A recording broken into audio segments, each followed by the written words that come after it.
اعوذ باللہ من الشیطان الرجیم بسم اللہ الرحمن الرحیم اللہم وفقنا لما تحب وترضى واجعل عاقبۃ امورنا خیرا ولا تکلنا الی انفسنا طرفۃ عین ابدا رب ادخلنی مدخل صدق واخرجنی مخرج صدق واجعل لی من لدنک سلطانا نصیرا۔ تبیین سورہ مبارکہ فاتحہ آیہ دوم۔ الحمد للہ رب العالمین۔ اس آیہ شریفہ میں ہدایت انسان کے لیے اللہ تعالیٰ نے حمد کو ذکر فرمایا ہے،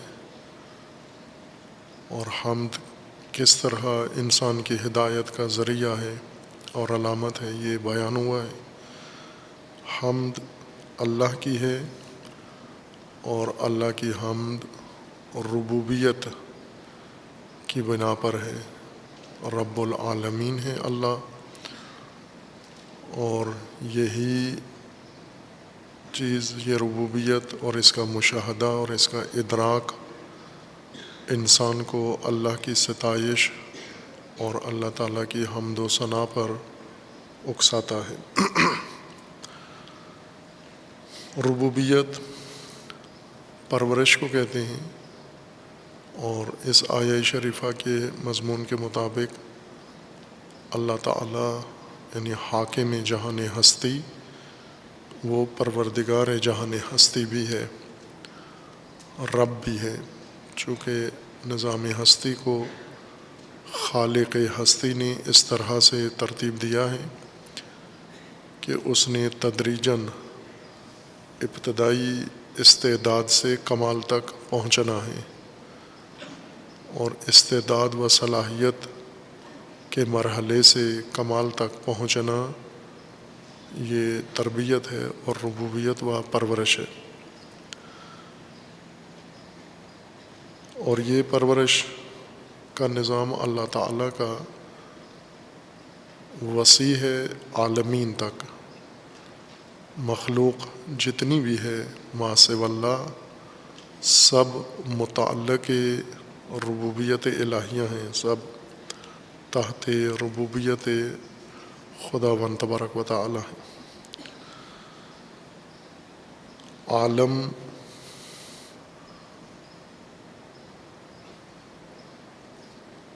کثرت سے موجود کثیر موجودات کو، مخلوقات کو جو علامت ہوں کسی پہچان کی،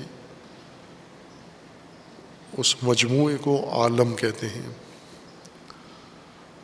تنہا اگر ایک چیز یہ خاصیت رکھتی ہو تو وہ بھی عالم ہے، اور چونکہ یہ لفظ عالم جمع ہے، اس لیے مجموعے پر دلالت کرتا ہے کہ وہ پورا مجموعہ موجودات کا، مخلوقات کا، جو کسی دوسری چیز کی علامت ہوں، پہچان کا ذریعہ ہوں، اور ذریعہ حصول علم ہوں، باعث علم ہوں۔ اس جمع کو پھر جمع باندھا گیا ہے قاعدہ عربی کے مطابق، جمع ہے سالم عالمین کی صورت میں، جمع الجمع ہے۔ خود عالم بتنہائی تمام موجودات پر دلالت کرتا ہے، اور اس کو عالمین میں بدل کر یہ مقصود ہے سمجھانا کہ جتنی بھی کثرات ہیں اور کائنات ہے، اس کے اندر جیسی بھی تقسیم ہے، جس بنیاد پر بھی انسان ملاحظہ کر کے ان موجودات کے مختلف مجموعے بناتا ہے، ان سب مجموعوں کی ربوبیت اللہ تعالیٰ کی طرف سے ہے۔ اللہ ان کا رب ہے۔ جس طرح تمام کائنات کا مالک اللہ ہے، خالق اللہ ہے، اور حاکم اللہ ہے، الہ اللہ ہے، فرمان روا اللہ ہے، اسی طرح رب بھی، پروردگار بھی اللہ ہے تمام کائنات کی نسبت۔ کیوں ما سوی اللہ کو عالم کہتے ہیں؟ اللہ تعالیٰ کی ذات کو عالم نہیں کہہ سکتے۔ اللہ کی ذات عالم، عالمین کا حصہ نہیں ہے، جزء عالمین نہیں ہے، خالق عالمین ہے، رب العالمین ہے، مالک عالمین ہے، الہ العالمین ہے، خود عالمین میں نہیں ہے۔ عالم اس میں اعلیٰ ہے، اس شے کو کہتے ہیں جو پہچان ہو، نشانی ہو کسی دوسرے کے لیے۔ یہ جہان ہستی سارا علامت ہے اور نشانی ہے اللہ تعالیٰ کی، یعنی اس کے ذریعے سے انسان اللہ کی طرف ملتفت ہوتا ہے، متوجہ ہوتا ہے، اور اللہ کے ہونے اور اللہ کے اسماء و صفات کا علم ان موجودات کائنات سے انسان کو حاصل ہوتا ہے۔ ہم اسے ایک عالم بھی کہہ سکتے ہیں پوری کائنات کو، لیکن چونکہ پوری کائنات یکساں نہیں ہے، اپنی شکل و صورت میں ایک جیسی نہیں ہے، بناوٹ میں کائنات اور اس کے اجزاء اور مختلف موجودات ایک جیسے نہیں ہیں، اثر میں، تاثیر میں، ترکیب میں ایک جیسے نہیں ہیں، محل وقوع کے لحاظ سے ایک جیسے نہیں ہیں، اپنے قواعد و قوانین کے لحاظ سے ایک جیسے نہیں ہیں۔ اس لیے خواہ نخواہ اس تفاوت اور فرق کی وجہ سے موجودات عالم، موجودات نظام ہستی منقسم ہو جاتے ہیں مختلف اقسام میں، اور ان کو آپس کے مشترکات کی بنا پر ہم ایک مجموعہ شمار کر سکتے ہیں۔ جیسے ہم زمین کے اوپر یہ کام کرتے ہیں کہ ایک جتنے بھی موجودات ہیں زمین پر ان کو چند مجموعوں میں اور چند حصوں میں، گروہوں میں بانٹ دیتے ہیں۔ ان میں جمادات ایک گروہ بنا دیتے ہیں ہم ان موجودات کا،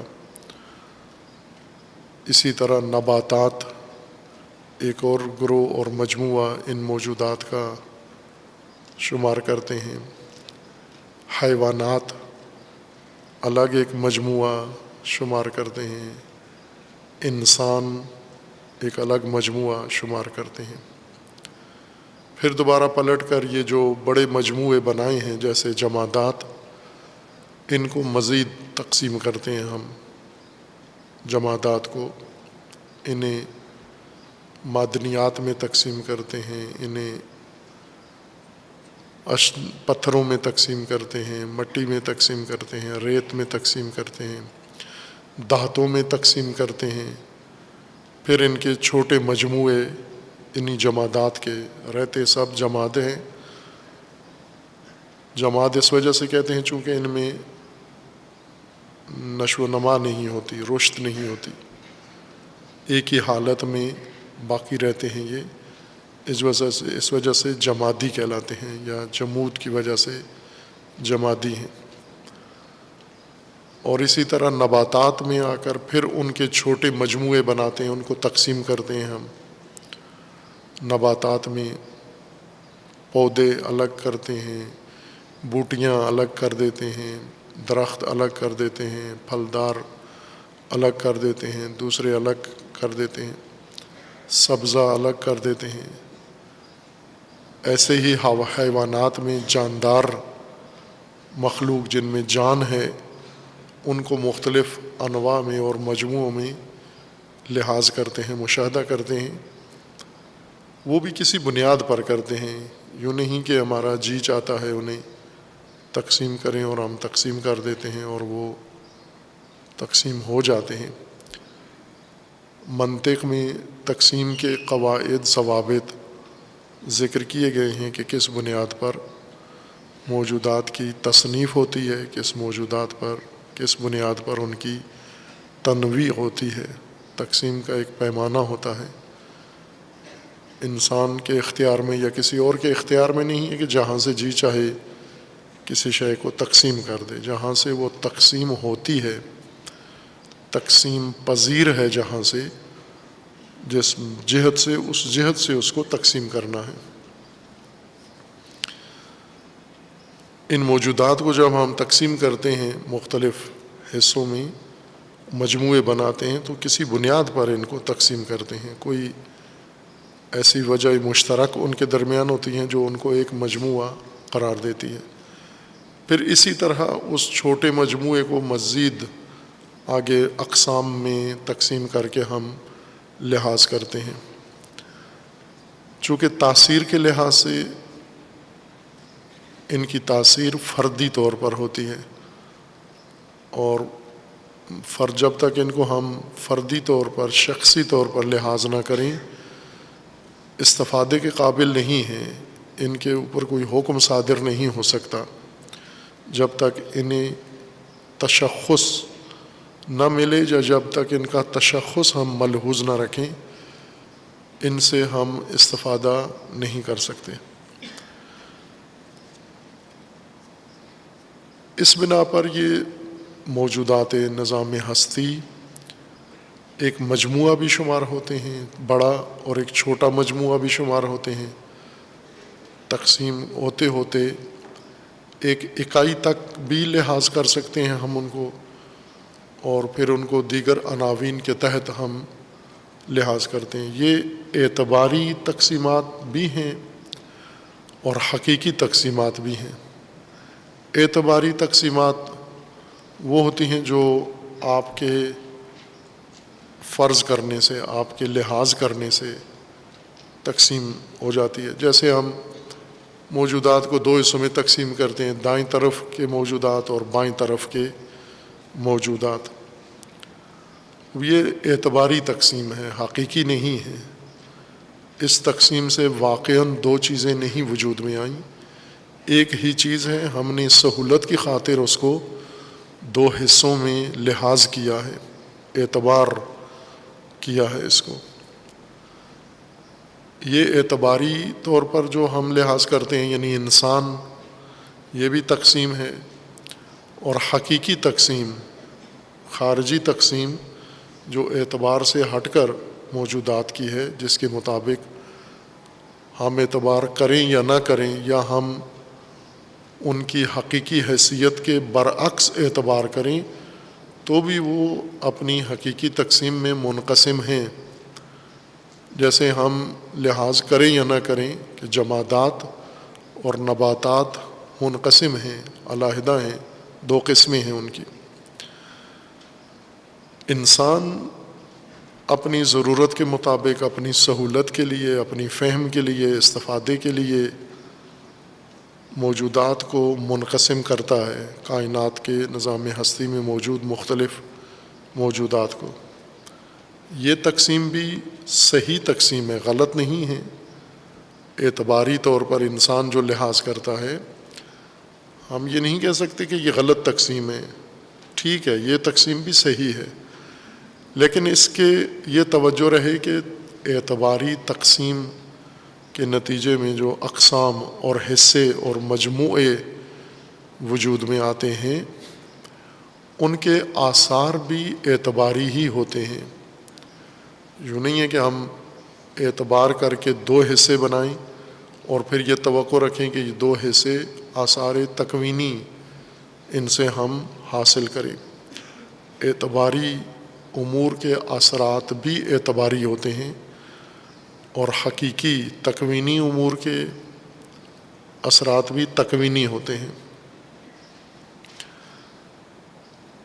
دونوں طرح کی تقسیم انسان انجام دیتا ہے، یعنی حقیقی تقسیم جو تقسیم واقع میں، حقیقت میں، موجودات میں لاگو ہے، حکم فرما ہے، اس طرح بھی انسان ان کو دیکھتا ہے اور اسے مختلف مجموعے نظر آتے ہیں، مختلف موجودات کے حصے نظر آتے ہیں، اور خود اپنی ضرورت کے تحت جب موجودات کے مختلف حصے لحاظ کرتا ہے تو بھی اس کو یہ کائنات تقسیم شدہ منقسم چھوٹے بڑے مجموعوں میں نظر آتی ہے۔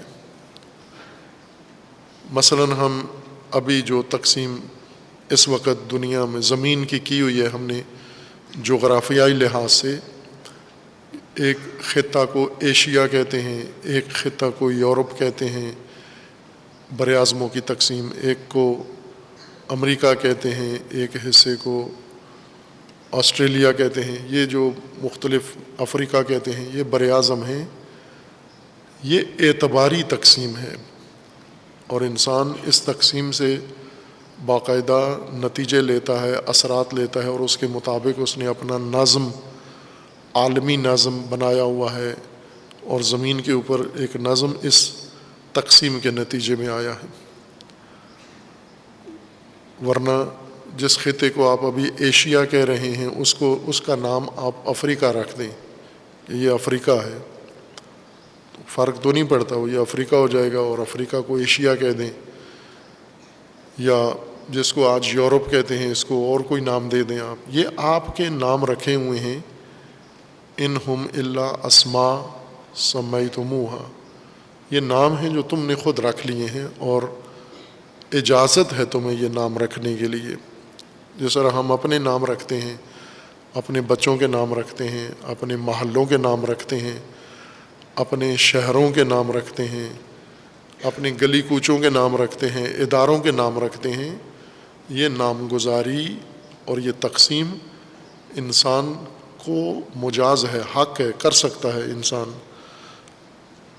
وہاں جہاں اس کو اس تقسیم سے اپنی اس اجتماعی سماجی زندگی میں کوئی نتیجہ لینا ہے یا کوئی نظم ترتیب ایجاد کرنی ہے، اور جس طرح زمین ہی منقسم ہے، پانی ہے اور خشکی، یہ حقیقی تقسیم ہے، یہ ایشیا اور افریقہ کی طرح نہیں ہے، بلکہ حقیقتاً ہے۔ جہاں پانی ہے وہاں پانی ہے، آپ وہاں خشکی لحاظ کریں تو بھی وہاں پانی ہوگا، اور جہاں خشکی ہے وہاں آپ پانی فرض کریں تو بھی وہاں خشکی ہی ہوگی۔ یا جیسے زمین منقسم ہے پہاڑوں میں اور صحراؤں میں، یہ حقیقی تقسیم ہے۔ پہاڑ ایک علیحدہ جغرافیائی خصوصیت ہے، صحرا علیحدہ، میادین الگ جغرافیائی خصوصیت ہے۔ یہ فرضی، اعتباری اور لحاظی نہیں ہے۔ پہاڑوں کو صحرا فرض کرنے سے وہ صحرا نہیں ہوتے، اور نہ ہی ان سے صحرائی اثر انسان لے سکتا ہے، نتیجہ لے سکتا ہے۔ یہ انجام شدہ طبیعی تقسیم ہے۔ خلقت میں، بناوٹ میں، ترکیب میں زمین نے اس طرح کی تقسیم پائی ہے، اور انسان کو اسی طرح کی تقسیم سے سروکار ہے، اور اسی کیفیت میں زمین سے اس نے استفادہ کرنا ہے۔ بس چونکہ انسان جس زمین پر ہے، اور زمین جس منظومہ فلکی میں ہے، اور یہ منظومہ فلکی جس کہکشان میں ہے، اور وہ کہکشان جس عظیم نظام کیہان میں ہے، اور وہ کیہان جس وسیع تر نظام کائنات میں ہے، یہ سب نظام ہستی منقسم ہے، مختلف اس کے حصے ہیں۔ اعتباری انسان جہاں جہاں تک رسائی رکھتا ہے، جہاں جہاں تک انسان کی دید ہے، انسان کی فہم ہے اور انسان کی دسترس ہے، وہاں پر دو تقسیمیں ہیں، اعتباری بھی ہے اور حقیقی بھی ہے۔ لیکن جہاں انسان کی ضرورت نہیں ہے یا انسان کی دسترس نہیں ہے، وہاں فقط حقیقی طور پر یہ موجودات خاصیات کے لحاظ سے اور اثرات کے لحاظ سے، ترکیب اور بناوٹ کے لحاظ سے منقسم ہیں۔ لیکن ان سب میں یہ جتنی بھی منقسم چیزیں ہیں، مجموعے ہیں، شکلیں ان کی مختلف ہیں، اثرات ان کے مختلف ہیں، ترکیبیں ان کی مختلف ہیں، محل وقوع ان کا مختلف ہے، فارمولے ان کے مختلف ہیں، جسامت ان کی مختلف ہے، خصوصیات و خصائص ان کے ایک دوسرے سے مختلف ہیں، ایک چیز میں یہ سب شریک ہیں۔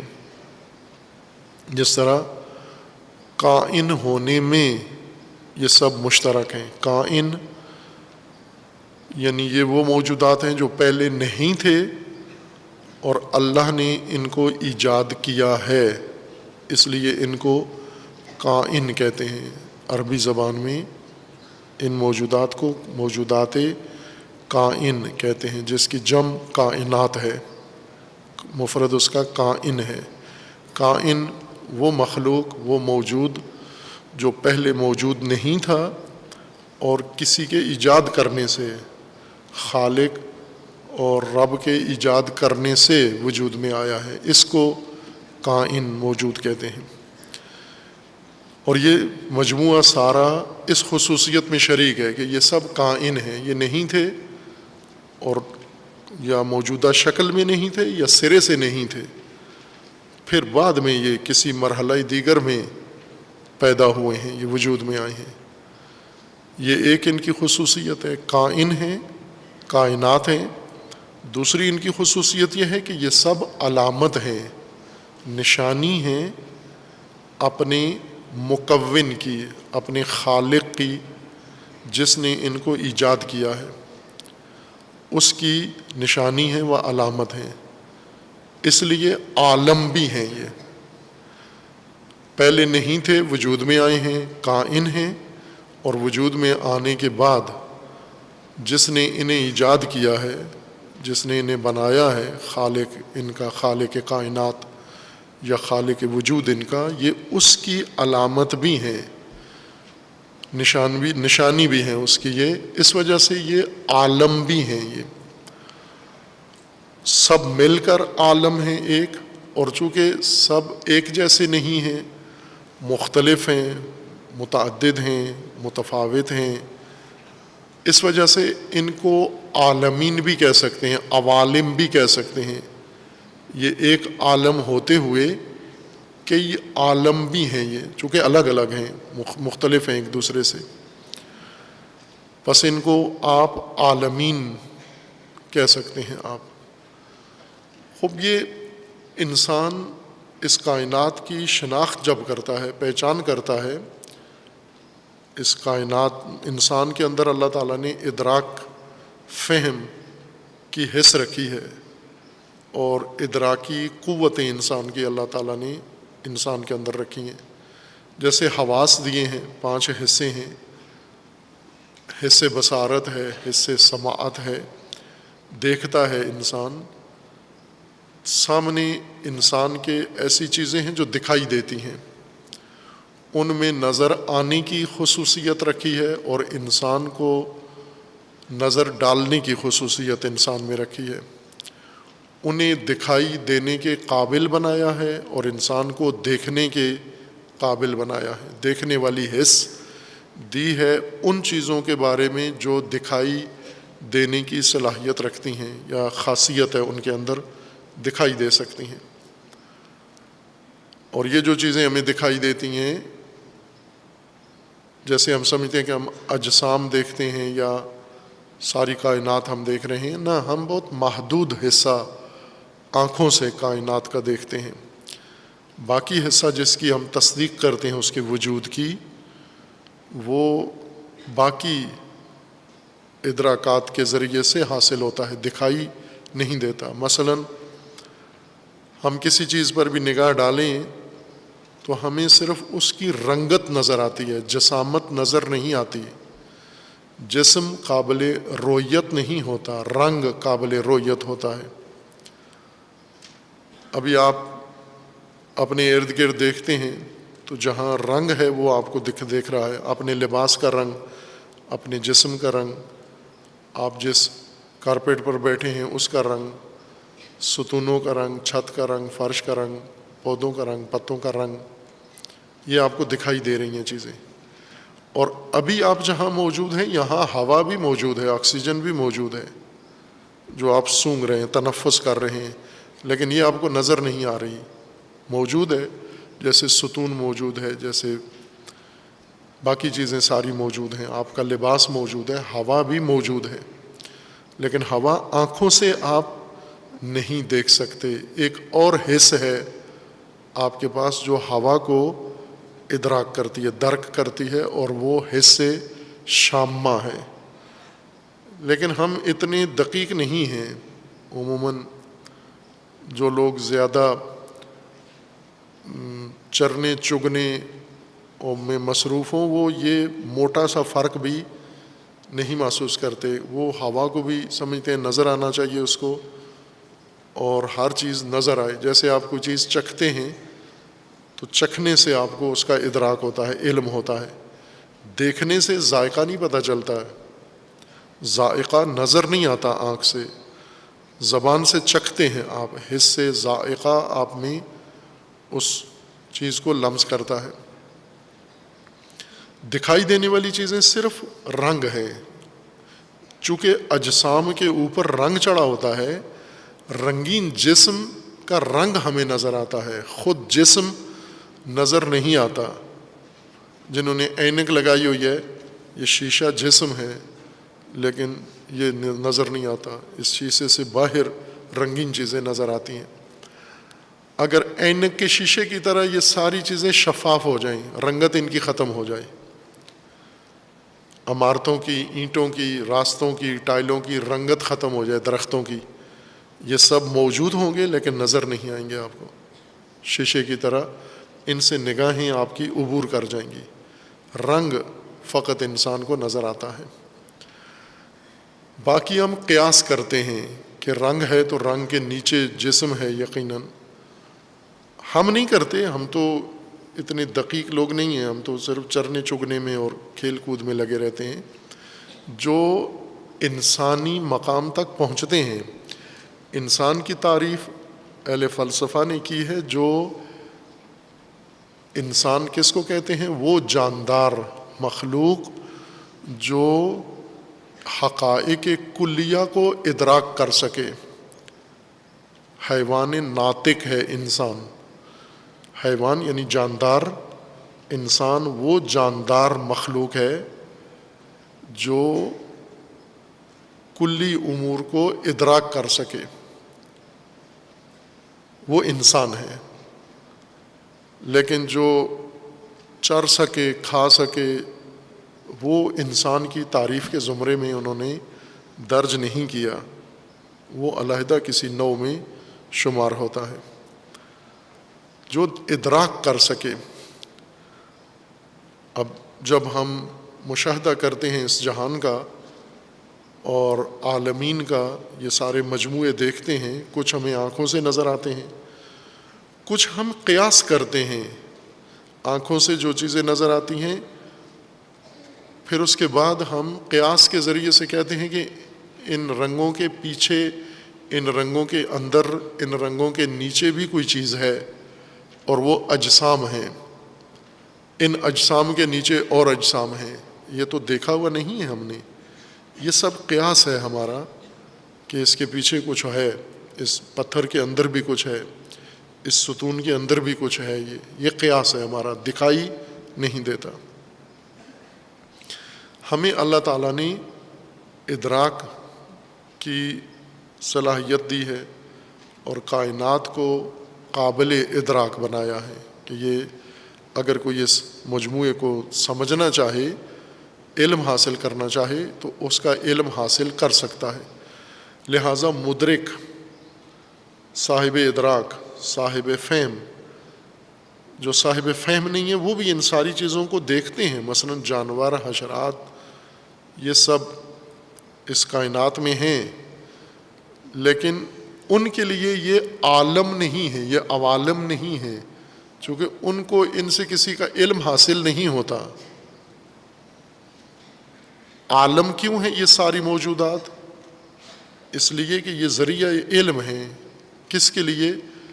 جس کے اندر علم کے حصول کی صلاحیت ہے، خاصیت ہے، یعنی انسان۔ انسان کے لیے یہ عالم کی حیثیت رکھتے ہیں، ورنہ بھینس کے لیے یہ چارہ ہے سب، دوسرے جانوروں کے لیے کوئی اور حیثیت ہے اس کی، عالم نہیں ہے۔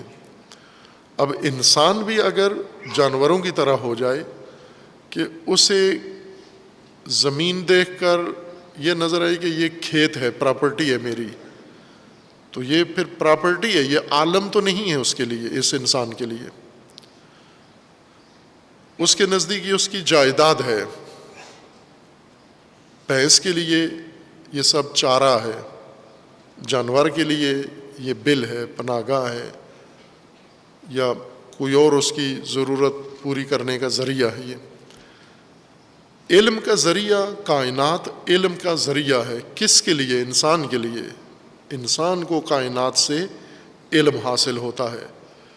بس یہ کائنات ہے، کائن ہے، کائن انسان کے لیے نہیں ہے، کائن مطلقہ ہے، اپنی ذات میں ہر موجود کائن ہے، یعنی پہلے نہیں تھا پھر ایجاد ہوا، وجود میں آیا ہے۔ انسان ہو تو بھی یہ کائنات ہے، انسان نہ ہو تو بھی یہ موجودات سب کائنات ہیں۔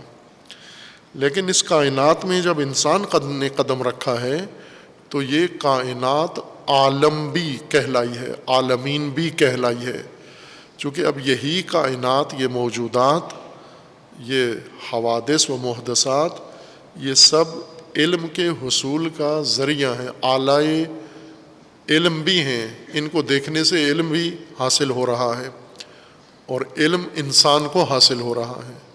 اس وجہ سے یہ انسان کی نسبت عالمین ہیں، نشانیاں ہیں اور علامتیں ہیں۔ اللہ تعالیٰ کو ان سے علم حاصل نہیں ہوتا۔ اب ممکن ہے یہ ملائکہ کے لیے بھی عالمین ہو، اور ممکن ہے جنات کے لیے بھی عالمین ہو، انسان کے علاوہ جو ذی شعور مخلوقات ہیں جنہیں علم حاصل ہو سکتا ہے، لیکن واضح طور پر انسان ہے جس کے لیے ان کی حیثیت عالمین والی ہے۔ دوسرے لفظوں میں اسی مطلب کو مثال کے ذریعے ہم سمجھیں۔ کتاب ہے، ہر جگہ ہیں کتابیں، گھروں میں کتابیں ہیں، اور دکانوں میں کتابیں ہیں، لائبریریوں میں کتابیں ہیں۔ یہ کتابیں علم کے حصول کا ذریعہ ہیں، یہ ایک عالم ہے، کتابیں علم حاصل ہوتا ہے، یہ ذریعہ ہیں، آلہ ہیں۔ جو ان کو مطالعہ کرتا ہے، پڑھتا ہے، اس کے لیے ذریعہ اور وسیلہ حصول علم ہیں۔ لیکن جو تعلیم یافتہ نہیں ہیں ان کے لیے بھی یہی کتابیں ہیں، ان کو بھی نظر آتی ہیں یہ کتابیں، ان کو بھی ان کا حجم نظر آتا ہے، رنگ نظر آتا ہے، عبارتیں نظر آتی ہیں ان کو، لیکن یہ ان کے لیے ذریعہ حصول علم نہیں ہے۔ یا مثلا جو کتابیں بیچتے ہیں، پڑھتے نہیں ہیں، صرف بیچتے ہیں، کتابیں فروخت کرتے ہیں، ان کے لیے یہ کتابیں ذریعہ حصول علم نہیں ہیں، ذریعہ حصول مال ہیں۔ یہ مال حاصل کرنے کا آلہ ہے، نہ علم حاصل کرنے کا آلہ ہے۔ یہ کتاب علم کا ذریعہ ہے طالب علم کے لیے، قاری کتاب کے لیے، معلم کے لیے، مطالعہ کرنے والے فرد کے لیے۔ لیکن جو اس کو فروخت کر رہا ہے، جو اس کو کوئی اور کام میں دیکھ لا رہا ہے، اس کے لیے یہ کتاب علم کا ذریعہ نہیں ہے۔ ہر چند ہم سب کی نسبت اس کو کتاب کہہ دیتے ہیں، لیکن کتاب فقط اس کے لیے ہے جس کو یہ مکتوب سمجھ میں آتا ہے، پڑھتا ہے اور اس سے استفادہ کرتا ہے یا کر سکتا ہے۔ کم از کم اس کے اندر شأنیت ہونی چاہیے، یہ صلاحیت و قابلیت ہونی چاہیے، یہ حیثیت اس کے اندر موجود ہونی چاہیے کہ وہ کتاب پڑھ سکتا ہو۔ ورنہ بہت سارے لوگ ہیں جو کتابیں ہوتی ہیں ان کے پاس، لیکن یہ کتابیں ان کے لیے کتاب شمار نہیں ہوتی، ذریعہ حصول علم شمار نہیں ہوتا۔ اسی طرح یہ عالمین، یہ کائنات، یہ کتاب ہے، کتاب خانہ ہے، علم کے حصول کا ذریعہ ہے، لیکن انسان کے لیے، مثلا انسان جب باہر کھیت میں جاتا ہے، پہاڑوں میں جاتا ہے، بھیڑ بکریاں بھی ساتھ لے کے جاتا ہے، گائے بھینس بھی ساتھ لے کے جاتا ہے، کسان بھی جا رہا ہے ایک ہی جگہ پر، اور جانور بھی۔ ایک کے لیے یہ عالم ہے، ایک کے لیے عالم نہیں ہے، مرتا ہے، چراگاہ ہے۔ کسان اس سے کیا حاصل کر رہا ہے؟ اگر کسان بھی گھاس کاٹ کے، پٹھے کاٹ کے، ٹرالی بھر کے وہ بھی لے آئے، جانور بھی پیٹ بھر کے آ جائے، تو یہ دونوں کے لیے چراگاہ ہے، عالم نہیں ہے دونوں کے لیے، چونکہ عالم علم کا ذریعہ ہے، علم تو اس نے حاصل نہیں کیا، یہاں سے اس نے، کسان نے بھی پٹھے ہی توڑے ہیں، یہاں سے کاٹے ہیں، جانور نے بھی پٹھے کھائے ہیں، چارہ کھایا ہے، کسان نے بھی چارہ کاٹا ہے، تو یہ عالم تو نہ ہوا اس کے لیے، دونوں کے لیے چراگاہ ہے، دونوں کے لیے مرتع ہے۔ یہ عالم اس وقت ہے جب اس سے علم حاصل ہو رہا ہو، جس چیز سے انسان علم حاصل کر رہا ہے وہ عالم ہے انسان کے لیے، وہ ذریعہ علم ہے، ورنہ جو علم کے حصول کا ذریعہ اللہ نے بنایا ہے، اس کو کسی اور چیز کے حصول کا بھی انسان ذریعہ بنا سکتا ہے، چونکہ ایک چیز کے اندر کئی حیثیتیں ہیں، کئی خصوصیات ہیں، اگر آپ اس سے دوسری کسی خصوصیت کے لیے استفادہ کر رہے ہیں تو یہ آپ کے لیے عالم شمار نہیں ہوگا، آلہ ہے لیکن کسی اور کام کا آلہ ہے، آپ کے تجارت کا آلہ ہے، خرید و فروخت کا آلہ ہے، بزنس کا آلہ ہے، کوئی اور زندگی کی سہولت کا آلہ اور ذریعہ آپ نے اسے قرار دیا ہے۔ انسان صاحب فراست و فہم، صاحب بصیرت انسان کے لیے یہ کائنات عالم ہے، اصول علم کا ذریعہ ہے۔ اگر بابصیرت انسان نہیں ہے اس کے لیے یہ عالم نہیں ہے، یہ کائنات چراگاہ ہے اس کے لیے۔ یا قرآن کریم میں اور تعبیریں ہیں کہ انہوں نے اس زمین کو کیا بنا دیا ہے، اس کو فساد کے لیے بنا لیا ہے، اس کو عیاشی کا ذریعہ بنا دیا ہے، اس کو ظلم کا ذریعہ بنا لیا ہے، اس کو اور چیزوں کا ذریعہ انہوں نے بنا لیا ہے۔ مثلاً ہم اس کو تیسری مثال سے بھی سمجھیں، اجتماعی مثال سے، ایک تقسیم زمین کی ہوئی ہے، خشکی زمین کی جہاں آبادی ہے، آبادی والے حصوں کو لوگوں نے تقسیم کیا ہوا ہے ممالک میں، ایک مملکت پاکستان ہے، ایک ہندوستان ہے، افغانستان ہے، ایران ہے، چین ہے، یہ جڑے ہوئے ملک، یہ اعتباری تقسیم ہے۔ حقیقتاً زمین کے اوپر صرف زمین ہے، یہ جو آبادیاں ہیں اور آبادیوں نے ہر خطے کا نام رکھ لیا ہے، یہ اعتباری تقسیم ہے، اس لیے تبدیل ہوتی رہتی ہے، کبھی ایک ملک دوسرے ملک کا حصہ بن جاتا ہے اور کبھی ایک ملک دوسرے ملک سے علیحدہ ہو کے اپنی الگ پہچان بنا لیتا ہے، یہ سب دنیائے اعتبار میں ہوتا ہے۔ اور جو ممالک بنتے ہیں، ملک تشکیل پاتے ہیں، ان کی ایک اپنی تعریف ہے، حد ہے، ان کی تعریف اور حد معلوم نہیں سمجھ میں آتی ہے اردو دان طبقے کو، یہ نہیں آتی ہے، جس کو آپ لنڈے میں ڈیفینیشن کہتے ہیں۔ تعریف اور حد اصطلاح ہے، ڈیفینیشن کو تعریف اور حد کہتے ہیں۔ مملکت کی ایک اپنی تعریف ہے، کس کو مملکت کہا جاتا ہے، کس سرزمین کو مملکت کا درجہ حاصل ہوتا ہے۔ مملکت کا درجہ حاصل ہوتا ہے جس کے اندر ایک ملک آباد ہو، یعنی حکومت قائم ہو، ایک قوم اس کے اندر آباد ہو، اور اس کے اندر ایک نظام حکومت و حاکمیت کا قائم ہو، اس جگہ کو مملکت کہتے ہیں۔ جیسے مملکت پاکستان، ایک ملک، سلطنت، حکومت، نظام، تہذیب، ایک قوم یہاں پر آباد ہے جنہوں نے یہ ساری چیزیں اس زمین کے لیے لحاظ کر لی ہیں۔ یہ خطہ پاکستان ہر ایک کے لیے مملکت نہیں ہے، مثلا چور ڈاکوؤں کے لیے مملکت نہیں ہے، حکمرانوں کے لیے مملکت نہیں ہے، سیاسی جماعتوں کے لیے یہ مملکت نہیں ہے، یہ ان کے لیے لوٹ مار کی ایک جگہ ہے۔ چونکہ اس کو آباد نہیں کرتے، مملکت کے جو تقاضے ہیں مملکت کے لیے جو رویہ ہونا چاہیے وہ تو نہیں کرتے. جیسے آپ گھر بناتے ہیں اور اس میں ایک گھرانہ جا کر آباد ہوتا ہے, خاندان, ایک گھرانہ انسانی مجموعہ چند افراد کا جو خاندانی رشتوں میں آپس میں منسلک ہیں, بندھے ہوئے ہیں, یہ اس گھر میں جا کر زندگی بسر کرتے ہیں. یہ گھر اس گھرانے کے لیے یہ گھر ہے.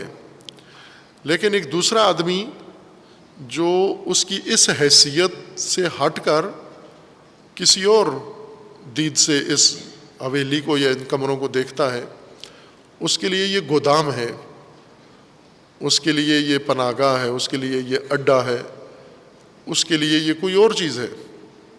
اس کے لیے تو گھر نہیں ہے. گھر تو ان لوگوں کے لیے, اس گھرانے کے لیے ہے جو اس کو رہائش کے لیے استفادہ کر رہے ہیں. جو رہائشی استفادہ اس سے نہیں کر رہا, کسی اور نگاہ سے اس کو دیکھتا ہے, اس کے لیے یہ گھر نہیں ہے, بلکہ یہ اس کے لیے دکان ہے, گودام ہے, کوئی حیثیت اس کے لیے ہو سکتی ہے اس کی. اور متعدد مثالیں آپ دے دیں. مثلا مدرسہ ہے. مدرسہ کیوں مدرسہ ہے؟ چونکہ درس ہوتا ہے یہاں پر, جگہ ہے, مکان ہے, ظرف ہے درس کا. اب جس نے درس پڑھنا ہے اور پڑھ رہا ہے اس کے لیے تو یہ مدرسہ ہے. لیکن جو یہاں فقط لطف اندوز ہو رہا ہے, زندگی سے ٹائم پاس کر رہا ہے, تنخواہ لے رہا ہے, سو جاگ رہا ہے, وقت گزار رہا ہے, عمر گزار رہا ہے, اس کے لیے تو مدرسہ نہیں ہے یہ. اب جہاں پر جا کر گھوڑے گدے باندھ دیے جائیں, چارہ کھاتے رہیں, وہ تو استبل کہلاتا ہے, درس نہیں کہلاتا. مدرسہ جہاں درس ہوتا ہو, جہاں درس دیا جاتا ہو, جہاں درس لے رہے ہو. تو یہ کس کے لیے مدرسہ ہے؟ جو درس لے رہے ہیں یہاں سے, کسی طرح کا بھی درس لے رہے ہیں, یا روزانہ لے رہے ہیں, ہفتگی لے رہے ہیں, کبھی کبھار لے رہے ہیں.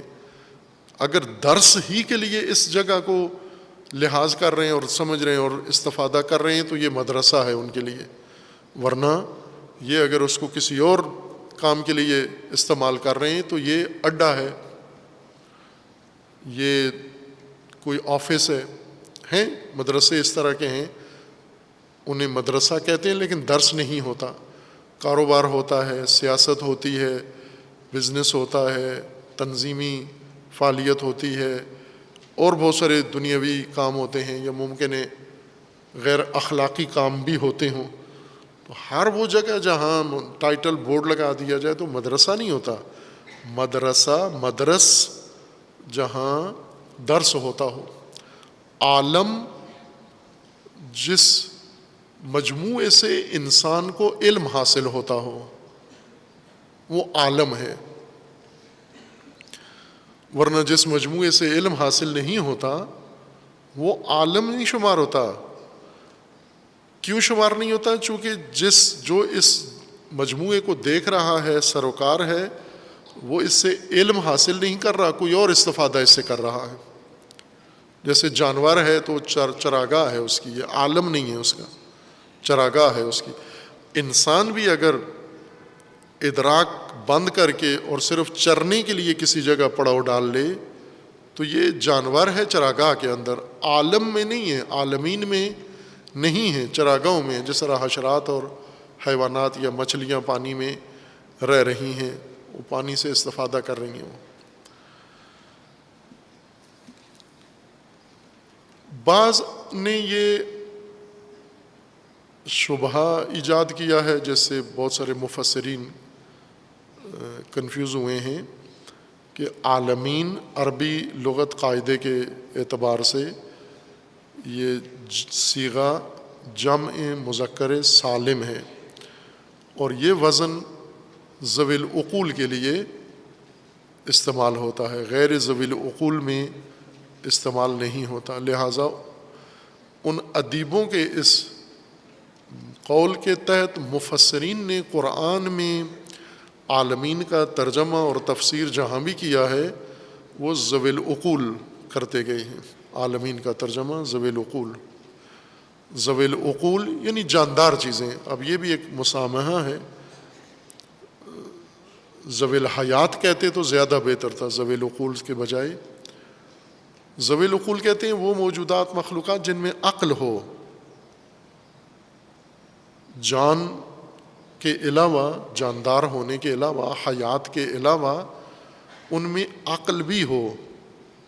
ہر جاندار میں عقل نہیں ہے، فقط انسان میں عقل ہو سکتی ہے، ممکن ہے انسان میں عقل آ جائے.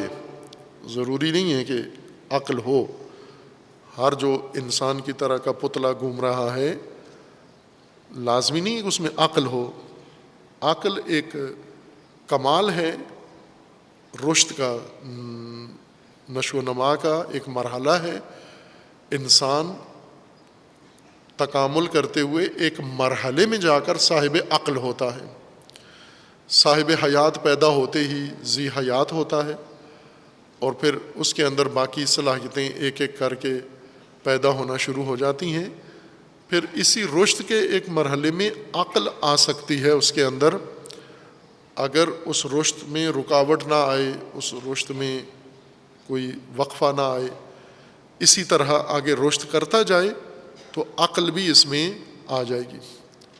وہ صورت میں تو سب انسانوں کو بھی عاقل نہیں کہہ سکتے، مگر یہ کہیں کہ شانیت عقل ان کے اندر پائی جاتی ہے.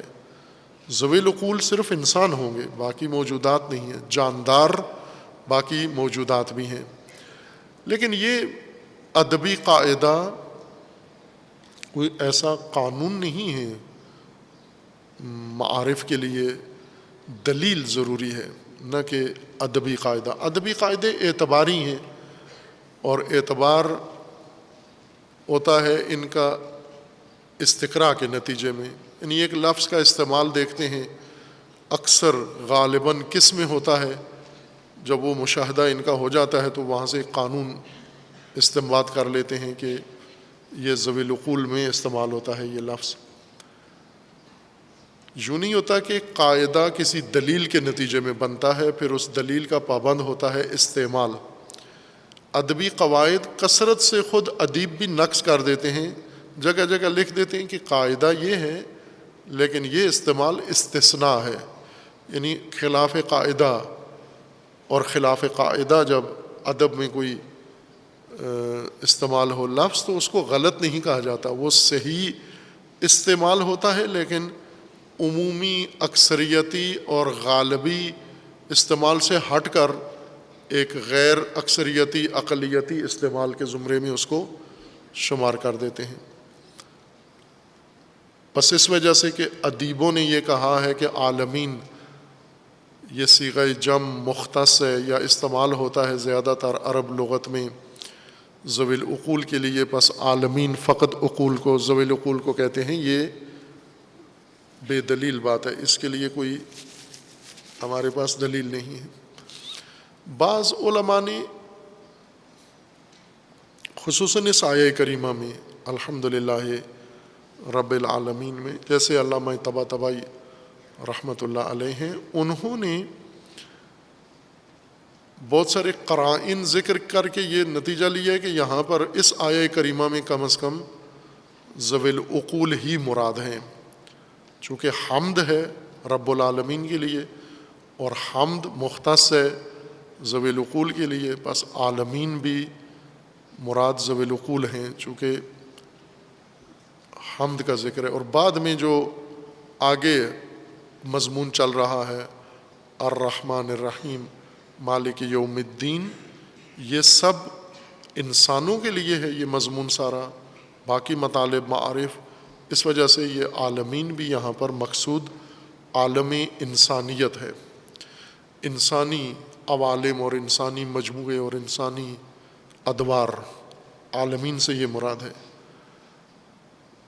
لیکن یہ بات ذہن میں رہے کہ ہم قرآن کریم کے کسی بھی اصطلاح اور لفظ کو جب معنی معین کرتے ہیں تو معنی جو قرائن سے ثابت ہوتا ہے وہ استعمال میں قرائن معین کرتے ہیں کہ یہاں مراد کیا ہے، لیکن لغت اس سے نہیں معین کر سکتے ہم. اگر قرآن کریم کے اندر آیت میں قرینے موجود ہیں کہ یہاں پر مراد یہ مصداق ہے یا یہ خصوصیت معنی کی مد نظر ہے یا تطبیق اس پر ہوتا ہے، تو اس کو ہم دلیل نہیں قرار دے سکتے معنی لغوی کے تعین پر، یا اصل لفظ کے معنی کے تعین کی دلیل قرار نہیں دے سکتے۔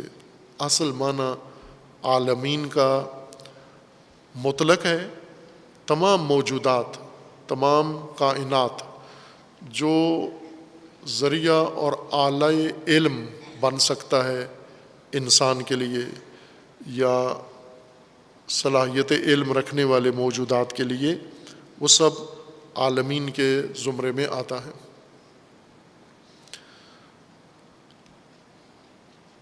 اب اس کی تفسیر آگے قرآن مجید میں کثرت سے عالمین کا استعمال آیا ہے اور مختلف مواقع پر ہے۔ کن کن معانی کے ساتھ قرآن نے عالمین کو جوڑ کر ذکر کیا ہے۔ عالمین ان مطالب کے لیے بھی قرینہ شمار ہوتا ہے اور وہ مطالب عالمین کے لیے قرینہ شمار ہوتے ہیں۔ جیسے سماوات ہے، قرآن مجید میں کثرت سے لفظ سماوات استعمال ہوا ہے۔ سماوات سے کیا مراد ہے؟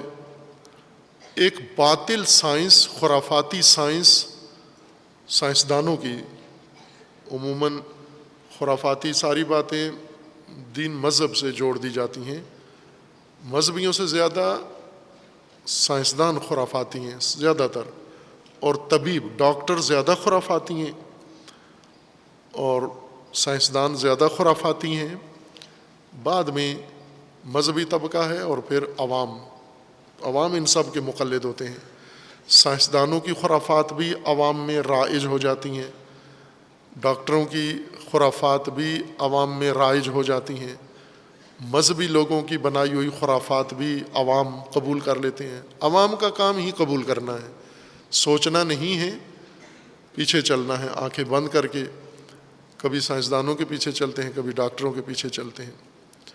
اب ڈاکٹروں کی یہ جو خرافات ہیں ابھی تک پاکستان میں رائج ہیں اور ملکوں میں بھی ہیں، ایران میں بھی ہم نے دیکھا ہے، وہاں بھی کثرت سے یہ طبی خرافات، ڈاکٹروں کی بنائی ہوئی خرافات ہیں۔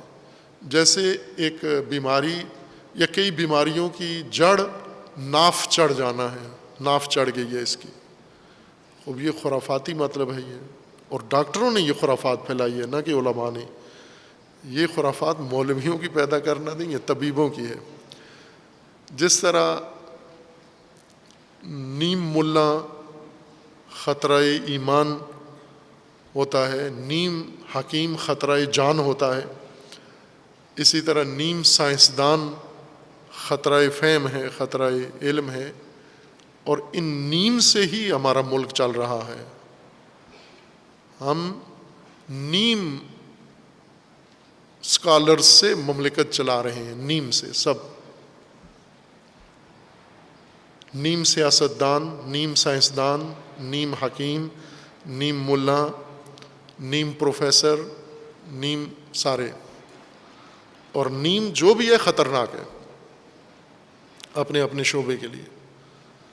ناف اور ناف چڑھنا اور ناف اترنا اور ناف کھینچنا، اور ناف سے پھر زکام ہے تو ناف چڑھ گئی ہے، دانت میں درد ہے ناف چڑھ گئی ہے، ہاضمہ خراب ہے تو ناف چڑھ گئی ہے، سر میں درد ہے ناف چڑھ گئی ہے، ہر چیز کو ناف سے ٹھیک کرتے ہیں۔ وہ یہ سمجھتے ہیں کہ ساری چیزیں ناف سے بندھی ہوئی ہیں۔ ناف ایک اندام ہے انسان کے اندر، لیکن اس کا اتنا کام نہیں ہے جتنا نیم حکیموں نے محوریت اس کو عطا کر دی ہے۔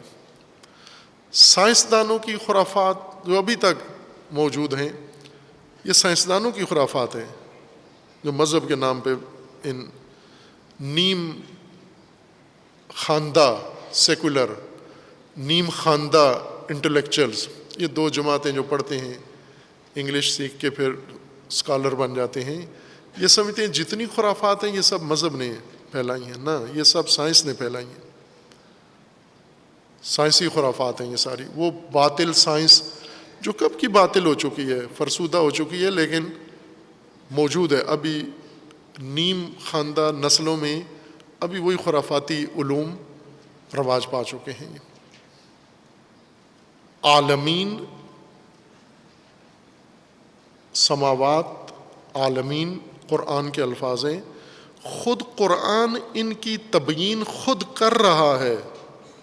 یوں نہیں ہے کہ قرآن نے اللہ نے آیات نازل کر کے پھر یہ کہا کہ اب انتظار کرو ڈکشنریوں کا. سماوات سمجھنے کے لیے پہلے انتظار کرو، نحوی پیدا ہوں، لغت شناس پیدا ہوں، وہ ڈکشنریاں لکھیں، پھر تمہیں سماوات سمجھ آئے گی. پھر سائنسدان پیدا ہو، وہ سائنسی انکشافات کریں، پھر تمہیں سماوات سمجھ میں آئیں گی. خود قرآن سماوات کی تشریح کر رہا ہے اور وضاحت کر رہا ہے، واضح کر رہا ہے. بیان وضاحت کو کہتے ہیں. قرآن تبیان ہے، بیان ہے، مبین ہے، اور یہ ساری تشریح قرآن کریم خود کرتا ہے. کہاں کی ہے قرآن نے سماوات کی تفسیر یا تبیین؟ جہاں جہاں ذکر سماوات آیا ہے وہاں پر کیا چیزیں سماوات سے مرتبط کی ہیں قرآن کریم نے.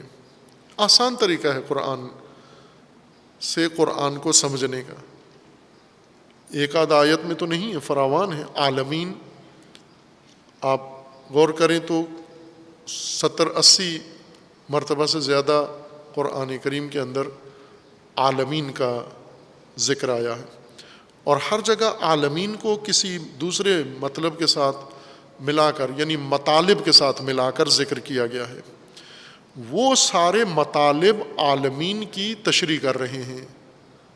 عالمین سے کیا مراد ہے ان آیات کے اندر؟ بعض آیات میں قرائن موجود ہیں کہ عالمین سے مراد انسانی عوالم ہیں. بعض آیات میں قرینہ موجود ہے کہ عالمین سے مراد انسانوں سے وسیع تر جہان موجود ہیں. اور بعض آیات جہاں قرائن نہیں ہیں وہاں پر مطلقہ، جس طرح خود مادہ عالم میں وسعت ہے دلالت کے لحاظ سے، اور آیت میں بھی کوئی قید قرینہ موجود نہیں ہے، تو وہاں علی الاطلاق مطلقہ مراد ہے. اصل دلالت لفظ کی عالم وسیع ہے، اس میں کوئی قید نہیں ہے، نہ عقول، نہ ذوی العقول، نہ غیر ذوی العقول کی، مطلقہ ہے. آیت میں آیا مراد یا مصداق یہاں پر کون سا مراد لیا گیا ہے وہ خود آیت کے اندر موجود ہے. قرینہ جس جس آیت پہ جائیں گے وہاں مشاہدہ کریں گے. اس آیہ شریفہ میں الحمدللہ رب العالمین، یہاں پر حمد اللہ کی، الہ کی، اور وہ حمد بھی ربوبیت کی بنیاد پر کہ وہ اللہ، وہ حاکم رب ہے. اس رب کی بنیاد پر حمد ہے اللہ تعالیٰ کی، اور وہ بھی رب ہے عالمین کا. عالمین سے مراد تمام جہان ہستی ہے. رب العالمین تمام جہان ہستی، ما سوی اللہ. اس کو اب کہیں تشریح کے لحاظ سے مصادیق عالمین کے اشارہ کیا تھا کہ وہ مصادیق عالمین انسان کے مشاہدے میں جو مجموعہ آتا ہے اپنے آثار کے لحاظ سے یا اپنے ترکیب کے لحاظ سے مختلف، اور اس کے اندر آپس میں یکسانیت ملتی ہے اور اس کو ایک عالم شمار کرتا ہے انسان. عالم بھی مجموعہ ہوگا. ہر چند لغتاً ایک شے کو بھی عالم کہہ سکتے ہیں آپ، ضروری نہیں کہ مجموعہ ہو. اگر لفظ عالم جم کا صیغہ ہے، اس میں جنس ہے، تو یوں نہیں کہ مفرد میں نہیں استعمال ہو سکتا. جیسے انسان، انسان اس میں جم ہے، سب کو کہہ سکتے ہیں آپ، لیکن ایک فرد کو بھی انسان کہہ سکتے ہیں آپ. اسی طرح عالم اس میں جم ہے، لیکن اس کو ایک فرد کو بھی عالم کہہ سکتے ہیں آپ. ایک شے، فقط ایک شے، یہ عالم ہے اپنی جگہ پر. یہ شے دوسری اشیاء کے ساتھ مل کر جو اس سے کسی خصوصیت میں اشتراک رکھتی ہیں، ایک نوع ہے، ایک صنف ہے، ایک شکل ہے، ایک تاثیر ہے، ان کے ساتھ مل کر بھی یہ عالم کہلائے گا، تنہا بھی عالم کہلائے گا، اور یہ مجموعہ دوسرے مجموعے کے ساتھ مل کر بھی عالم ہی کہلائے گا، اور سارے مجموعے عالم ہستی کے ملا کر عالمین کہلائیں گے، اور یہ عالمین سب تحت ربوبیت خداوند تبارک و تعالیٰ ہیں۔ ان سب کی پرورش، ان سب کی نشو و نما، ان سب کی رشد اللہ تعالیٰ کے نظام کے مطابق ہو رہی ہے۔ جیسے ان کی خالقیت، ان کا وجود میں آنا، ان کا تکون اور ان کی تکوین اللہ تعالیٰ کے حکم سے ہے، امر الہی سے ہے، اسی طرح ان کی پرورش، ان کی رشد، ان کا کمال تک پہنچنا تدریجاً، یہ سب اللہ تعالیٰ کی ربوبیت کے تحت ہے۔ ربوبیت اللہ تعالیٰ کی ایک نظام ہے، اور بہت ہی خوبصورت عالیشان نظام ہے، کل کائنات کا نظام ربوبی، اور خصوصاً انسان سے مربوط نظام ربوبی، جس کی تحت مربوبیت خود انسان بھی ہے اس نظام میں، یعنی وہ نظام ربوبی جو انسان پر لاگو ہے، حاکم ہے، اور انسان اس سے تربیت پا رہا ہے، رشد و نمو پا رہا ہے۔ اس نظام ربوبی میں اللہ تعالیٰ نے پرورش کے وسائل، پرورش کے منابع، ان وسائل و منابع کے علل و اسباب اور ان کی تمام شرائط، خصوصیات مقرر کی ہوئی ہیں، ایک نظام کے طور پر انجام پا رہا ہے۔ اور اس نظام ربوبی میں جہاں بہت سارے تکوینی موجودات ہیں، انسان بھی نظام ربوبی میں بطور ایک عنصر وہاں لحاظ کیا گیا ہے۔ جیسے ماں باپ ہیں، اللہ تعالیٰ کی نظام ربوبی کا ایک حصہ ہے ماں باپ، جس طرح زمین اللہ تعالیٰ کی نظام ربوبی کا ایک حصہ ہے، اس نظام کا ایک جز ہے، بارشیں اس کا ایک جز ہیں، فصلیں اس کا جز ہیں، آسمانی حوادث اس کا ایک جز ہیں، موسم کی تبدیلی نظام ربوبی کا ایک جز ہے۔ انسان بھی نظام ربوبی کا ایک حصہ ہے۔ جیسے ماں باپ ہیں کہ بچے کی خلقت اور بچے کی پرورش اللہ نے کرنی ہے، نظام ربوبی ہے، اصل ربوبی نظام ہے، لیکن انسان اس ربوبی نظام کے اندر ایک دستگاہ کے طور پر والدین یا دیگر انسان جو مختلف شعبوں میں ربوبی نظام میں فعال ہیں، متحرک ہیں، یہ سب اسی کا ایک جز ہیں، اسی کا ایک حصہ ہیں۔ جیسے مثلا کسان ہیں، دہقان ہیں، فصلیں اگاتے ہیں، زمینیں تیار کرتے ہیں، یہ اللہ تعالیٰ کی نظام ربوبی کا ایک حصہ ہے۔ یہ چاہیں تو اس نظام سے باہر بھی نکل سکتے ہیں، چاہیں تو اپنے آپ کو نظام ربوبی میں شامل کر سکتے ہیں۔ مثلا یہ جتنے زمینیں بیچ کے ڈی ایچ اے بنا لیا، بحریہ بنا لیا، یہ نظام ربوبی سے نکل گئے ہیں باہر۔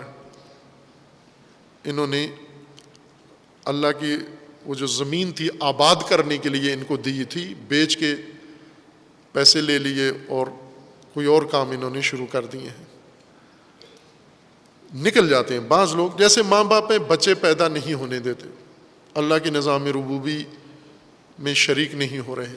اللہ نے ان کے لیے گنجائش رکھی ہے کہ آپ آئیں، نظام الہی کا، جیسے ابھی پاکستان میں نئی حکومت بن رہی ہے، ہر پارٹی، ہر آدمی خواہاں ہے مجھے اس حکومت میں کسی نہ کسی جگہ کہیں بھی رکھ لیا جائے، خصوصاً جن کا روزگار نہیں ہے ان کی شدید خواہش ہے، اور جن کا روزگار ہے چھوٹا ہے ان کی خواہش ہے مجھے کسی بڑے عہدے پر رکھ لیا جائے، مجھے زیادہ معاوضے والے عہدے پہ رکھ لیا جائے، میں اس حکومتی نظام کا حصہ قرار پاؤں، اپنی ضرورت کے تحت اور اپنی صلاحیتوں کو یہاں پر استعمال کروں۔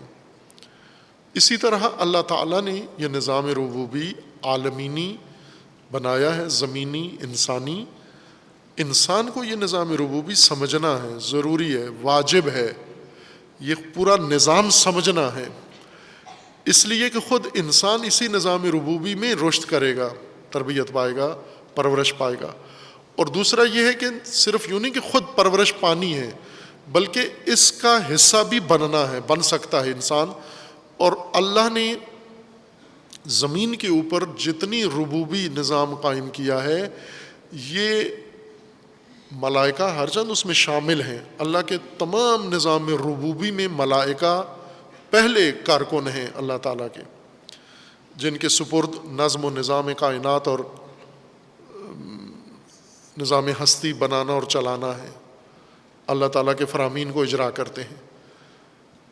لیکن انسانی زندگی میں، انسانی ربوبیت کے حصے میں ملائکہ سے زیادہ خود انسان کا عمل دخل ہے. انسان کے لیے اس ربوبی نظام میں گنجائش انسان کے لیے رکھی گئی ہے. اس لیے ربوبیت کا ذکر قرآن کریم میں انسان کو زیادہ کیا گیا ہے. انسان کے لیے اس نظام ربوبی کو سمجھیں، اور پھر جیسے خود اس کے تحت تربیت ہیں، تحت کفالت ہیں، آپ پرورش پا رہے ہیں، زمینی اور انسانی نظام ربوبی میں انسان ہی کارکن ہیں.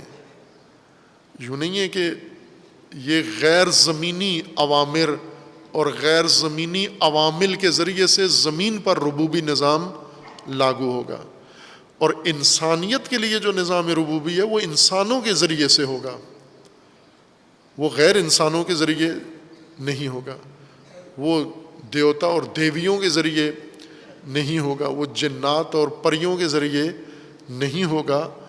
وہ ملائکہ بھی یہاں معاون کی حیثیت رکھتے ہیں. ملائکہ مؤثر کردار نہیں رکھتے اگر انسان بیچ میں سے ہٹ جائے، اپنے آپ کو نظام ربوبی سے باہر کر لے. جیسے جو شادی نہیں کرتے، شادی کر کے بچے پیدا نہیں کرتے، تو اس کا مطلب ہے وہ پسند نہیں کرتے کہ میں اللہ کی نظام ربوبی میں کوئی کردار ادا کروں، چونکہ یہ اختیاری ہے. کچھ اللہ تعالیٰ کا ربوبی نظام ہے وہ غیر اختیاری ہے. جیسے زمین میں اگر بیج ڈال دینا ہے تو وہ زمین شادی شدہ جوڑے کی طرح نہیں ہے کہ ابھی ہم نے بچہ پیدا نہیں کرنا. زمین نے حتماً بچہ پیدا کرنا ہے، یہ بیج اس نے پیدا کرنا ہے. زمین کا کوئی اختیار نہیں ہے. یہ سہولت صرف انسان کو دی گئی ہے کہ تو نے نطفے سے انسان پیدا کرنا ہے یا نہیں کرنا، انسان کے اختیار میں قرار دیا ہے. زمین سے یہ اختیار لے لیا گیا ہے. لہٰذا انسان اس ربوبی نظام میں خلل ڈال دیتا ہے، اپنے حصے کا جو کردار ہے وہ نہیں کرتا، لیکن باقی موجودات اللہ کے مقرر کردہ ربوبی اس سسٹم کا جز بن کے اپنا حصے کا کام بر وقت انجام دیتے ہیں. جیسے بر وقت بارشیں ہو جاتی ہیں، بر وقت برسات آ جاتی ہے، بر وقت موسم بدل جاتا ہے، بر وقت سبزہ اگاتا ہے، بر وقت ہریالی ہو جاتی ہے، بر وقت موسم کے مطابق ہر چیز فراہم ہو جاتی ہے. اس تمام ماجرا میں انسان ہمیشہ مشکل میں رہا ہے، چونکہ باقی سب ارادہ الہی سے ہوتا ہے نظام ربوبی اجرا. انسان کے حصے کا جو انسان کے ذمہ ہے وہ انسانی ارادے سے تشکیل پاتا ہے. یعنی یوں نہیں کہ اللہ نے نظام ربوبی انسان کے لیے قہری اور جبری بنایا ہے. ایک حد تک ہے، جبری ہے.